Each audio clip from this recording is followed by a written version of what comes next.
What is going on, everyone? Welcome back to the channel on this beautiful summer afternoon. So the Mach 1 has been officially announced and all the specs and details are available. Let's go ahead and take a drive in the GT350 and talk about the brand new Mach 1 that's coming out, because you know what? I think I'm gonna order one. Got a lot of content coming up, guys, on the Duramax.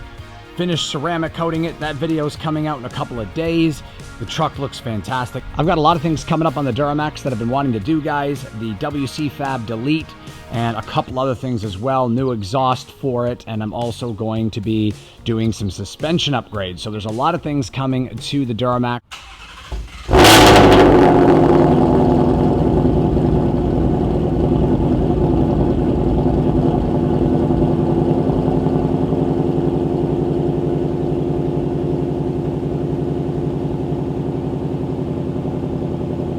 Time to talk about the Mach 1. The first time we've had one since 2003, 17 years. It had 305 horsepower then, which was a lot considering the new Edge Mustang GT was only 260. So now that we've got the new Mach 1 coming out, we'll be ready to order by the end of this year. There's no exact date, but I'm expecting somewhere between November and December, with deliveries to start happening somewhere in March and April, maybe a little bit earlier. The new 2021 Mach 1 produces 480 horsepower and 420 pound-feet of torque. That is pretty much identical to the Bullet. However, Ford has said that the engine in the Mach 1 is not the same as the Bullet. It's not the exact same engine, but it does produce the same horsepower. And that's because the 2021 Mach 1 takes the engine oil cooler, intake manifold, and oil pan adapter from the GT350. It also takes the Magneride suspension, front and rear subframes and bushings from the GT350 as well. It also borrows the front styling from the GT350, including the front turn signals and the open air vents in the bottom valance part of the bumper. And that is going to allow airflow to the left and right side. One side cools the transmission and one side cools the engine. We also have ram air fed from both vents on either side of the pony on the grille. The Mach 1 also gets a few goodies from the GT500. One is the rear toe links, and not only that, the rear differential cooler. You can get the Mach 1 in two different configurations. One is the handling pack, and that is the one that I highly recommend getting. The reason being is the regular Mach 1 is going to come with your regular 19-inch wheels and Michelin Pilot Sports. However, the handling pack is going to come with 10.5-inch wide wheels in the front, 11-inch wide in the rear, with Michelin Pilot Cup 2s, which are the tires that you really want to get. It's the same tires that are on the GT350 and GT350R. You get the swing on the back that came on my Mustang, the GT350, or the GT500 with the gurney flap. But not only that, the Fighter Jet Gray, which is what everybody wants, including the orange Brembos and orange trim, and in the interior, the orange lines in the seats.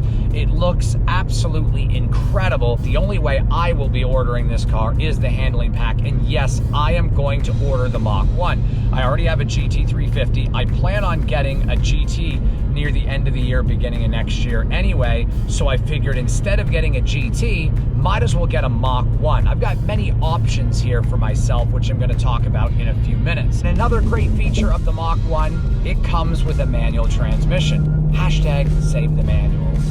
In any case, you can also get it in an automatic.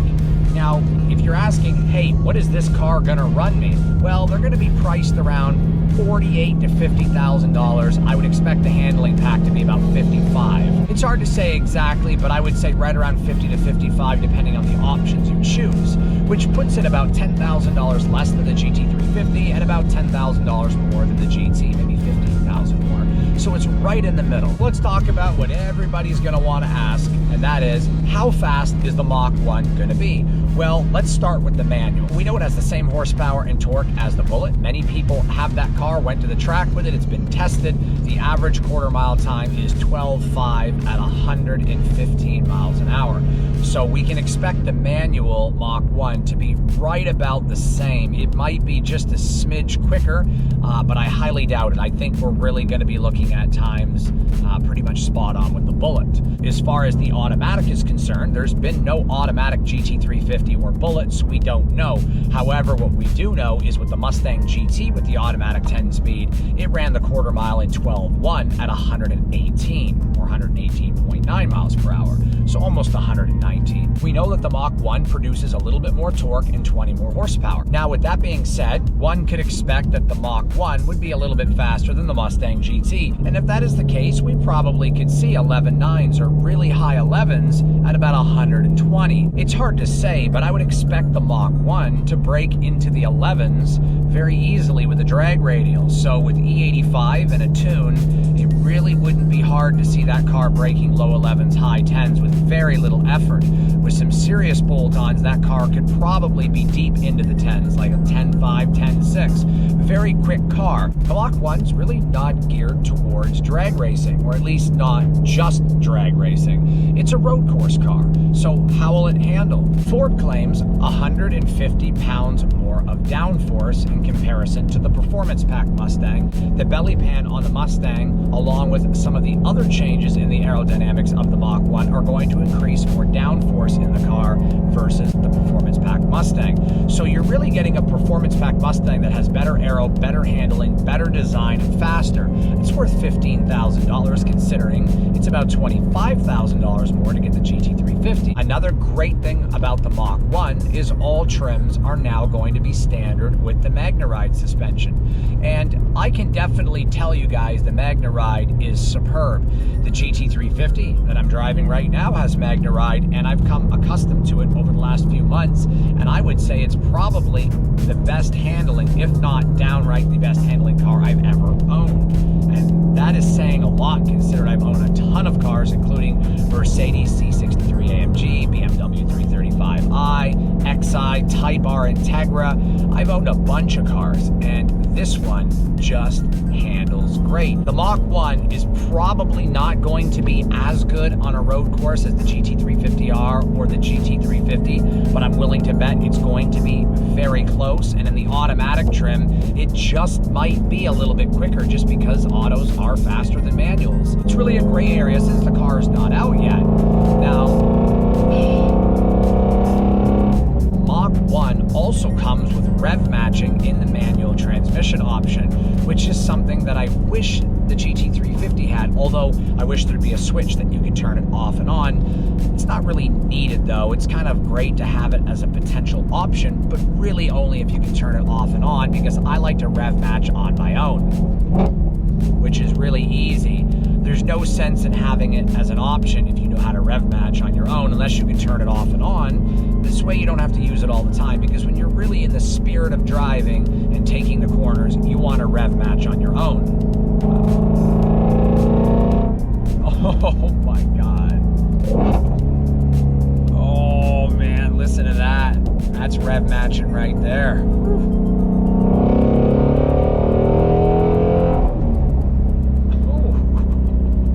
Oh my God.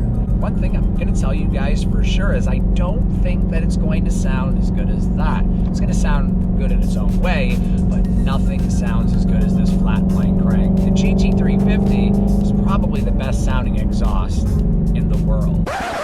Pretty sure that most Mustang owners will agree that out of all the Mustangs ever made, the nicest sounding one is the GT350R, or the GT350 with the resonator delete.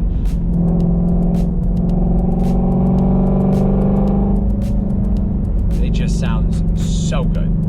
It's just ridiculous, it really is. Is the Mach 1 going to be worth it? I say yes, and some people are going to say that it's a GT350 wannabe. In ways, you can kind of say that it is, because it's taking a lot of things from the GT350, giving it an automatic option, and of course, a little bit less horsepower.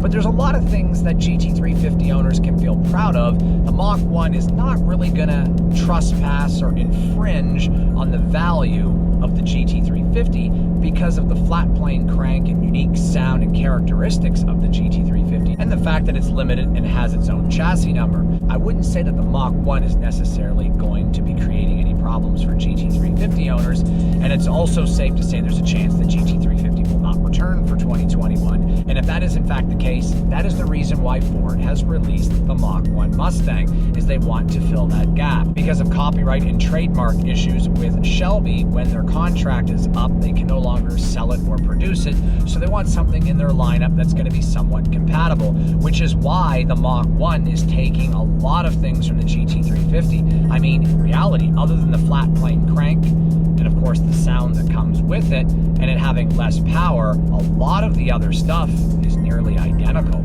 I would not be shocked if the automatic Mach 1 was on a road course running near identical times with the GT350. Now, it may have less power, but because it's an automatic, it can make up for it quite easily. Is the Mach 1 going to be worth the money? I say yes. The GT350 is a great car, and I have a couple of options going forward. I really wanted to get a 2018 Mustang GT with a 10-speed auto, and I really wanted to go with a turbo setup on that car because of its cost. You can get them for about $25,000 or less with a little bit higher mileage, and they're bulletproof, so you really can enjoy the living crap out of them for the price. However, I wasn't going to be getting that car until probably the end of the year, beginning of next year, so I might as well get the Mach 1 in the 10-speed auto and twin turbo that. I'm going to get it in fighter jet with the orange accents and the automatic 10-speed with the handling pack, of course, is the only way you can do that whole package. So it's going to be exactly the way I want it. Anybody who wants to be more engaged with their car is going to want the manual transmission in the Mach 1.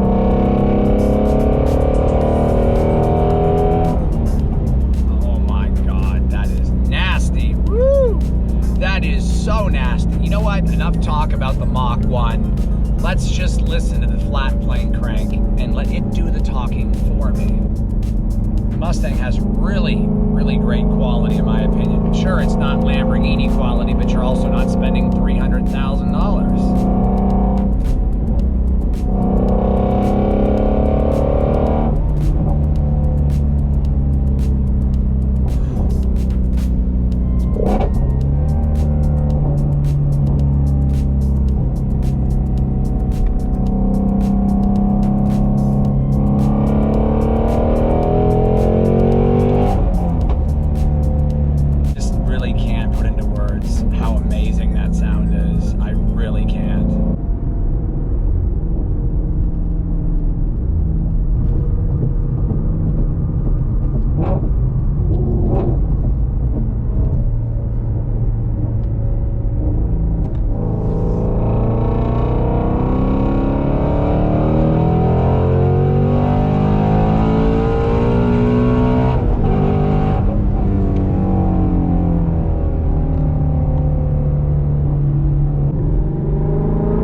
Don't forget, guys, to check out the live streams over on Twitch. Circle Triangle Square is the gaming channel.